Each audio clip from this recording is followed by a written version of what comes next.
So yun na nga guys, for today's video ay ituturo ko sa inyo kung paano nga ba natin malalaman yung password ng Wi-Fi natin gamit itong iPhone devices.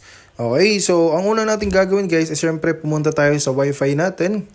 Okay, so pag napunta na tayo dito sa Wi-Fi natin, okay, refresh muna natin para makita natin kung ano yung available na mga Wi-Fi na nandito. So click mo lang yung Wi-Fi guys pag meron na kayo napili. Okay, so for example, yung pipiliin natin ay Cabales Wi-Fi. So, i-click nyo lang yung Cabales Wi-Fi. Oops, ulitin natin. Balik ulit tayo dito sa Wi-Fi. Okay, so click mo lang yung Wi-Fi mismo guys. Pagkatapos nun, sa bandang baba, ayan, meron kayong makikitang password. Okay, so ayan, automatic na lalabas yung password ng Wi-Fi natin gamit itong iPhone.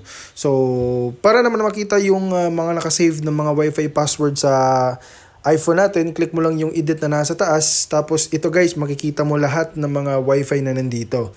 So, halimbawa, pipili tayo ng isa guys, itong Hello Wi-Fi. So, ayan, lumabas yung password nila. So, pili pa tayo ng isa.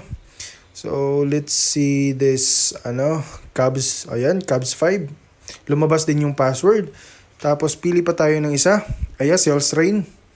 Ayan guys, lumabas yung password guys. Unlike doon sa Android guys na meron silang QR code, pero dito sobrang bilis lang sa iPhone. So I hope guys na nakatulong tong video na to. Please don't forget to hit the like, subscribe at ang notification bell.